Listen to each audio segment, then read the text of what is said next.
What's up, everybody? I am Jake Senholz here again today with odds.com to talk a little bit more about betting PGA and more specifically betting the Travelers Championship, which is set to tee off at about 6:30 tomorrow morning. My goal here with odds.com is to build a following as far as PGA betting, hopefully get some more people interested in betting on the PGA, and help all of you add another sport to your betting repertoire. So far, we have just one article posted on the PGA that can be found on the homepage at odds.com. I encourage you to head on over and check out that article. It'll be right on the homepage, or it'll be linked right below this video as well. But if you're not much of a reader, you don't like to read long-form articles, I guess you're in luck, because I am here today to break down that entire article and go over some of my picks again here. So I know a lot of you are probably new to betting golf. Maybe you haven't watched golf much in your life. Maybe you haven't bet on golf ever before.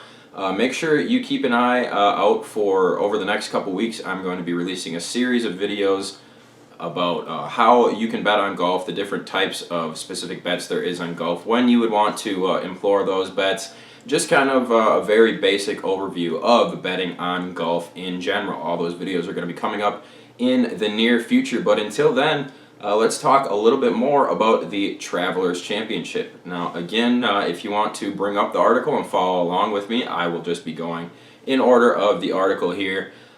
First, we're going to be talking a little bit about the course itself, just a brief overview of the course. Every single year, the Travelers Championship is played at TPC River Highlands, which is located in Connecticut. It is a bit of a shorter course than your average PGA course. The average PGA course usually runs about 7,300 yards.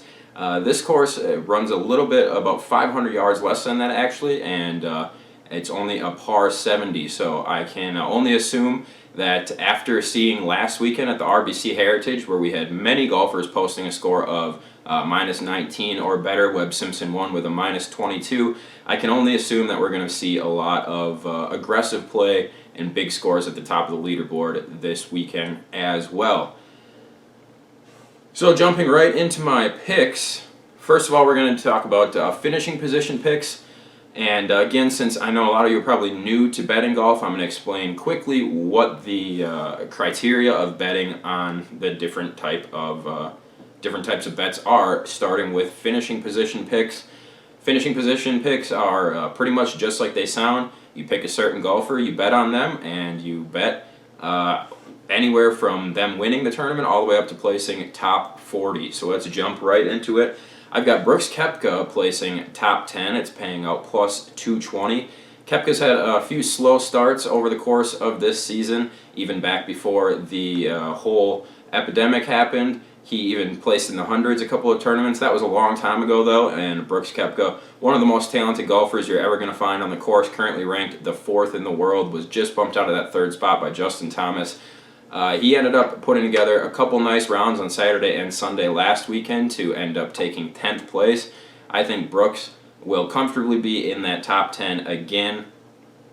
Just shot a minus 6 at the Charles Schwab a couple weeks ago, but then again, like I mentioned, ended up coming back to place 10th last week at the RBC Heritage. I've got money on Brooks Koepka top 10. Another reason that I'm betting on Brooks Koepka is because of this next man that I'm betting on, Bryson DeChambeau. And if you don't follow golf very closely, you probably don't know that some words have been exchanged between Koepka and DeChambeau. They don't really get along all that well. And the fact that Bryson DeChambeau has placed in the top 5 and actually a 3rd place and an 8th place finish the last 2 weeks to be specific, it's going to light a fire under Brooks Koepka's butt, and he's going to want to beat out his arch rival Bryson DeChambeau. So I've got, again, Brooks Koepka top 10 plus 220, but I've also got Bryson DeChambeau top 5 plus 300. Again, just mentioned Bryson DeChambeau has been lights out all ever since coming back from the pandemic. It only has been 2 tournaments, but a 3rd place and an 8th place finish.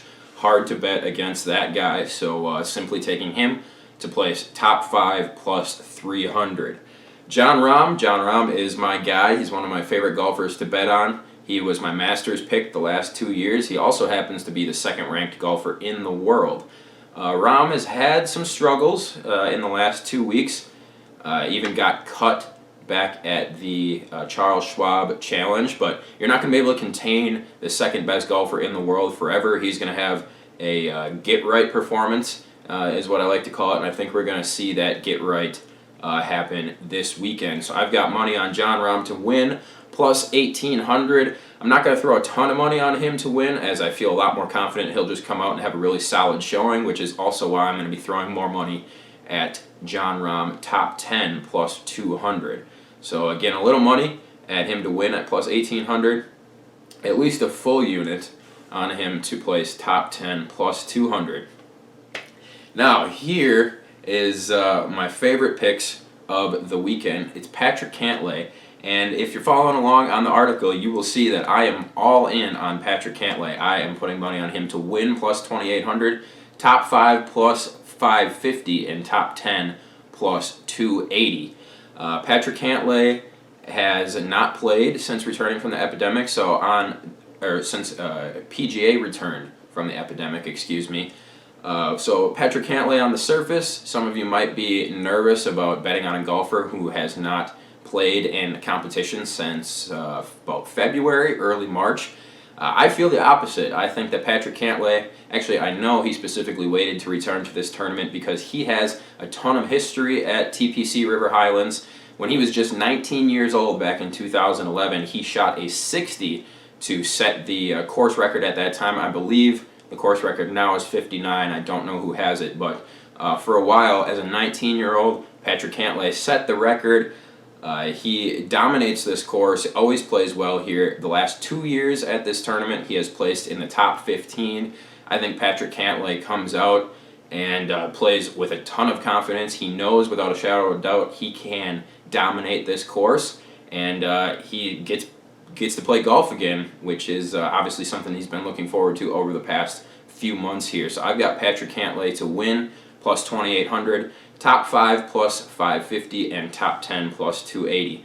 Justin Thomas, just another safe bet here. As mentioned earlier, Justin Thomas just recently bumped up into the third place golfing rank in the entire world. He also currently sits at second place in the FedEx Cup rankings, just slightly behind Webb Simpson, who won the RBC Heritage last weekend. So that rocketed Webb Simpson all the way up to the top of the list. Justin Thomas, I would assume, is going to find himself at the top of the list, maybe even at the end of this weekend. Thomas placing top 10, only paying out plus 120, but I feel pretty confident in that bet. Justin Thomas plus 120 to place top 10. Tony Finau, top 30. Tony Finau is a guy that I've loved to bet on ever since he made himself known at the Masters tournament, at the Masters Par 3 tournament a couple of years ago. He sunk a hole in one and then proceeded to run down the fairway, rolled his ankle aggressively. It was nasty. He had bruises all the way down his foot, up into his shins. One of the worst rolled ankles I've ever seen. The man powered through and ended up, I believe, with a top 10 or a top 15 finish in the Masters that year. So Tony Finau, never down, never out. He's not necessarily always in the top 10 of a tournament, but he almost never gets cut, and he's almost never all the way towards the bottom of the leaderboard. He also has placed around 30th, an average of 33rd place the last 2 weeks. I think he's going to come out and play a little bit better this weekend and find himself in that top 30. So go ahead and take Tony Finau, top 30 plus 135.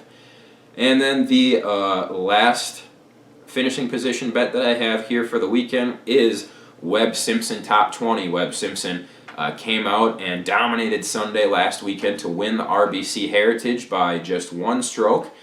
And I always like to go with the hot hand, especially in golf. I like to either go with, often I like to go with the guy who won the tournament the previous year or is coming off of a win the previous week. Again, try and ride that hot hand. Webb Simpson going to try and do it again this week. I don't think he's going to end up winning. I'm not sure he's even going to be in the top 10. I think the top 10 is going to be stacked, and there's going to be a big bunching between like 5 and 10. So I think we could see Simpson end up in the 12 or the 15 spot, but since there is no line offered for a top 12 or a top 15, I'm just going to take that cushion that top 20 provides, and I'm going to try and cash an even money bet with Webb Simpson.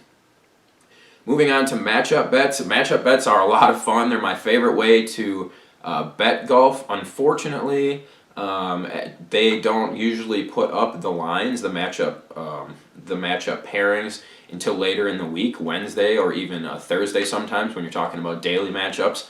There is entire weekend, full weekend matchups, and then daily matchups, so it offers you tons of opportunities to bet on different golfers. You can even bet, say you are really, really confident in Ricky Fowler this weekend. You could take Ricky Fowler in 3 different matchups against 3 different golfers if you wanted. Just a lot of opportunity to ride the hot hand or ride your favorite golfer. This specific bet, I have a full weekend matchup. It is Jon Rahm versus Rory McIlroy. So simply all Jon Rahm has to do is finish better in this tournament than Rory McIlroy. So again, the difference between the full weekend and the daily is, say it was a daily for Thursday, then Jon Rahm would have to beat Rory on Thursday specifically in order for me to win the bet. But this is going to be a full weekend. I've got Jon Rahm as a slight underdog, plus 105. Rory has struggled in these last 2 weeks. Admittedly has Jon Rahm as well. But I've never been the biggest Rory fan. I don't like to bet him. I actually love to bet against him. And Jon Rahm's getting the slight underdog 105 payment here. So I am on Jon Rahm to beat Rory McIlroy this weekend. And again, all he has to do is be 1 stroke or better. It doesn't matter where they finish in the tournament. It doesn't matter anything else. Jon Rahm just has to have a better score than Rory McIlroy. Moving on to prop bets, there's about 1 million different types of prop bets that you can bet on in golf, which I will talk to you about in the upcoming weeks. I've only got 1 prop bet going this weekend, and it is a 72nd hole prop bet. I have the winner to birdie the 72nd hole. Now, most often you'll see a par out of the winner on the 72nd hole, because if they're in a position to win or they're trying to hold the lead, instead of getting really aggressive, they just usually try and play safe, maybe lay it up so that they have a nice easy approach shot and can tap in the par putt to win the tournament. But I think that there's going to be some awesome groupings on the last day, and I think it's going to be competitive all the way down to the last shot. I could see a situation where it is between 2 golfers and they have to tie each other to make it to a playoff, but one of them rolls in a birdie putt, the other one has to settle for par, and the winner ends up making birdie on the 72nd hole. So that's paying out plus 350. I'm not going to throw a ton of money at this bet, but I do think it's always really fun and a good thing to have a fun prop bet going. Plus, this bet can't cash until everybody has finished and is in the clubhouse officially, so it gives you something to look forward to all weekend long. So again, that is winner to birdie, the 72nd hole, plus 350. And then just to wrap up quick, I've got my safest bet of the weekend. It is Jordan Spieth to make the cut, minus 200. Admittedly, I usually don't like to lay anything in golf. I don't like to take heavy favorites because there is no guarantee, and he could just as easily miss the cut as make the cut. But I'm very confident in Spieth, in his abilities this year. I think he's going to have the best year in quite a while. He's also got the best value out of all the top-tier golfers at minus 200. Most guys are in the minus 250, minus 300 range. And sometimes you've just got to take a safe bet and try and make some money, try and hedge your long shot bets with a favorite. So I've got Spieth to make the cut, minus 200. My absolute best bet of the weekend is Patrick Cantlay to make top 5, plus 550. We already covered a bunch about Patrick Cantlay just a few minutes ago. So for all the reasons I listed above, plus the fact that he's fresh, his mind is ready, and he knows without a shadow of a doubt he can dominate this course. He's been doing it since he was 19 years old. My best bet of the weekend, Patrick Cantlay, plus 550. So there you have it. That is everything I'm betting on this weekend at the Travelers Championship.